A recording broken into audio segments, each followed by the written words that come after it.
പ്രിയപ്പെട്ടവരെ, നമസ്കാരം. അങ്ങനെ ഒരു രാമായണ മാസക്കാലം കൂടി സമാഗതമായിരിക്കുകയാണ്.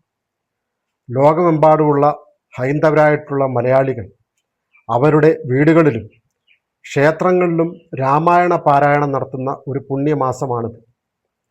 ഈ വീഡിയോയിൽ രാമായണത്തെ സംബന്ധിക്കുന്ന കുറച്ചു പേർക്ക് അറിയാവുന്നതും എന്നാൽ അധികം പേർക്ക് അറിയാത്തതുമായിട്ടുള്ള 5 കാര്യങ്ങളെപ്പറ്റിയാണ് പറയുന്നത്. അപ്പോൾ നമുക്ക് ആ 5 കാര്യങ്ങൾ ഏതൊക്കെയാണെന്ന് ഒന്ന് മനസ്സിലാക്കാം. ഒന്നാമത്തെ കാര്യം, ശ്രീരാമന് ഒരു സഹോദരി ഉണ്ടായിരുന്നോ എന്നുള്ളതാണ്. സോഷ്യൽ മീഡിയയിലും മറ്റു പലയിടത്തും പറയുന്നത് ശ്രീരാമന് ശാന്ത എന്നൊരു സഹോദരി ഉണ്ടായിരുന്നു എന്നാണ്. എന്നാൽ വാൽമീകി രാമായണത്തിൽ പറയുന്നത് ശ്രീരാമന് ഭരതൻ, ലക്ഷ്മണൻ, ശത്രുഘ്നൻ ഈ 3 സഹോദരന്മാർ, അങ്ങനെ ദശരഥന് 4 മക്കൾ ഉണ്ടായിരുന്നതായിട്ടാണ് വാൽമീകി രാമായണം പറയുന്നത്. അതേസമയത്ത് ആനന്ദരാമായണം, പത്മപുരാണം തുടങ്ങിയ കൃതികളിൽ ശാന്ത എന്നൊരു സഹോദരി ശ്രീരാമന് ഉള്ളതായിട്ട് പറയപ്പെടുന്നു. ഈ ശാന്ത ദശരഥൻ്റെ മകളാണെന്ന് ചില രാമായണ പാരമ്പര്യങ്ങളിൽ പറയുന്നു. ഈ ദശരഥൻ്റെ മകളായിട്ടുള്ള ശാന്തയെ പിന്നീട് അംഗദേശ രാജാവായിട്ടുള്ള രോമപാദന് ദത്തു നൽകിയിട്ടുള്ളതായും പറയപ്പെടുന്നു. അപ്പോൾ വാൽമീകി രാമായണത്തിൽ ശ്രീരാമന് സഹോദരി ഉള്ളതായിട്ട് പറയപ്പെടുന്നില്ല. പക്ഷേ ചില പത്മപുരാണം അതേപോലുള്ള ചില കൃതികളിൽ, ചില രാമായണ പാരമ്പര്യങ്ങളിൽ, പിന്നീട് വന്നിട്ടുള്ള രാമായണ പാരമ്പര്യങ്ങളിൽ ശ്രീരാമന് ശാന്ത എന്നൊരു സഹോദരി ഉള്ളതായിട്ട് പറയപ്പെടുന്നു. രണ്ടാമത്തെ കാര്യം, രാമസേതു എത്ര ദിവസങ്ങൾ കൊണ്ടാണ് നിർമ്മിച്ചത്? നമുക്കെല്ലാവർക്കും അറിയാം ശ്രീരാമൻ ലങ്കയിലേക്ക് പോകുവാൻ വേണ്ടിയിട്ട് രാമസേതു നിർമ്മിച്ച കാര്യം. പക്ഷെ നമ്മളിൽ പലർക്കും അറിയില്ല രാമസേതു എത്ര ദിവസങ്ങൾ കൊണ്ടാണ് നിർമ്മിച്ചത് എന്ന്. വാൽമീകി രാമായണത്തിൽ യുദ്ധകാണ്ഡത്തിൽ രാമസേതു നളന്റെ നേതൃത്വത്തിൽ 5 ദിവസം കൊണ്ടാണ് നിർമ്മിച്ചത് എന്ന് പറയപ്പെടുന്നു.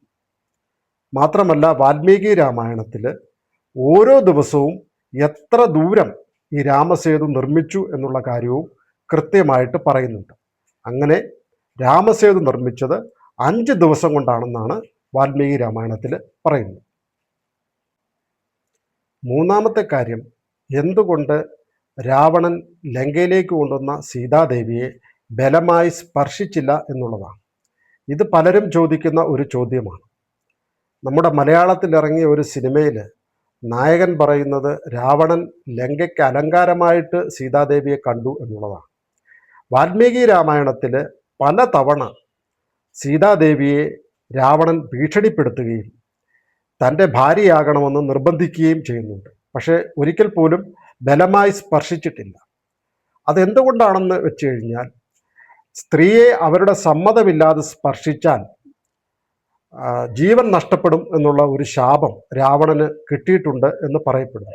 പക്ഷേ ഈ ശാപം വാൽമീകി രാമായണത്തിൽ പറയുന്നില്ല. ഈ ശാപത്തെക്കുറിച്ച് പറയുന്നത് ചില പുരാണങ്ങളിലും അതേപോലെ ചില പിന്നീട് വന്നിട്ടുള്ള ചില രാമായണ പാരമ്പര്യങ്ങളിലുമാണ് ഈ ശാപത്തെക്കുറിച്ച് പറയുന്നത്. അതുകൊണ്ട് രാവണൻ സീതാദേവിയെ ബലമായി സ്പർശിച്ചില്ല എന്നുള്ള കാര്യം വാൽമീകി രാമായണത്തിൽ വ്യക്തമാണ്.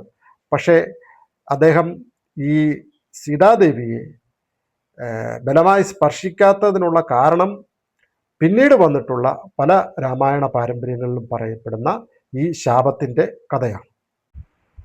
നാലാമത്തെ കാര്യം, ലക്ഷ്മണരേഖ വാൽമീകി രാമായണത്തിൽ ഉണ്ടോ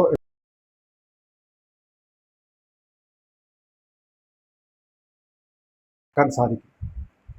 പക്ഷെ കൗതുകകരമായ ഒരു കാര്യം, ലക്ഷ്മണരേഖ വാൽമീകി രാമായണത്തിൽ ലക്ഷ്മണൻ ഇങ്ങനെ ഒരു രേഖ വരച്ചതിനെ പറ്റി പരാമർശം ഇല്ല. പിന്നീട് വന്ന ചില രാമായണ പാരമ്പര്യങ്ങൾ, ചില നാടക പരമ്പരകൾ, ജനകീയ ആഖ്യാനങ്ങൾ, അതേപോലെ തന്നെ രാമചരിത മാനസ്, ഇവയിലൂടെയൊക്കെയാണ് ലക്ഷ്മണരേഖ പ്രചാരത്തിലായത്. അതുകൊണ്ട് ലക്ഷ്മണരേഖ എന്നുള്ളത് വാൽമീകി രാമായണത്തിൽ പറഞ്ഞിട്ട് ഇല്ല. അഞ്ചാമത്തെ കാര്യം, ഹനുമാൻ, അതീവ ബലവാനായിട്ടുള്ള അതിശക്തിമാനായിട്ടുള്ള ഹനുമാൻ സീതാദേവിയെ ലങ്കയിൽ പോയി കണ്ടിട്ടും ഉടൻ എന്തുകൊണ്ട് സീതാദേവിയെ രക്ഷിച്ചില്ല എന്നുള്ളതാണ്. അതിനുള്ള ശക്തിയും കരുത്തും ഹനുമാൻ ഇല്ലേ എന്ന് ചോദിച്ചാൽ ഉണ്ട്. പക്ഷേ ശ്രീരാമൻ്റെ ദൂതുമായിട്ട്, അടയാളവുമായിട്ടാണ് ഹനുമാൻ ലങ്കയിലേക്ക് പോകുന്നത്.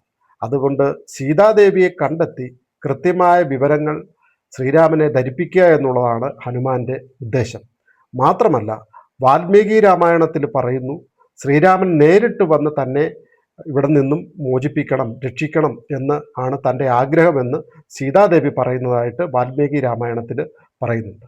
അതുകൊണ്ട് ധർമ്മവും രാജധർമ്മവും ഒക്കെ പരിപാലിച്ചുകൊണ്ട് ശ്രീരാമചന്ദ്രൻ തന്നെയാണ് രാവണൻ്റെ സമക്ഷത്തു നിന്നും സീതാദേവിയെ രക്ഷിച്ചു കൊണ്ടു പോകേണ്ടത് എന്നുള്ളത് കൊണ്ടാണ് ഹനുമാൻ സീതാദേവിയെ ഉടൻ തന്നെ രക്ഷിക്കാതെ ഇരുന്നത്.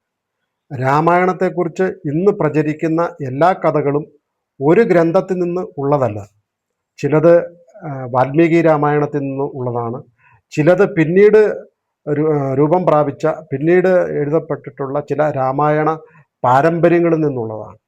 ഇത് മനസ്സിലാക്കിയാൽ രാമായണത്തെക്കുറിച്ച് കൂടുതൽ ആഴത്തിലും ഗഹനമായിട്ടും നമുക്ക് ആസ്വദിച്ച് പഠിക്കാൻ വേണ്ടിയിട്ട് സാധിക്കും. ഈ വീഡിയോ നിങ്ങൾക്ക് ഇഷ്ടമായിട്ടുണ്ടെങ്കിൽ ചാനൽ സബ്സ്ക്രൈബ് ചെയ്യാൻ മറക്കണ്ട. അപ്പോൾ അടുത്തൊരു വീഡിയോയുമായിട്ട് വീണ്ടും കാണാം. അതുവരെ എല്ലാവർക്കും നമസ്കാരം.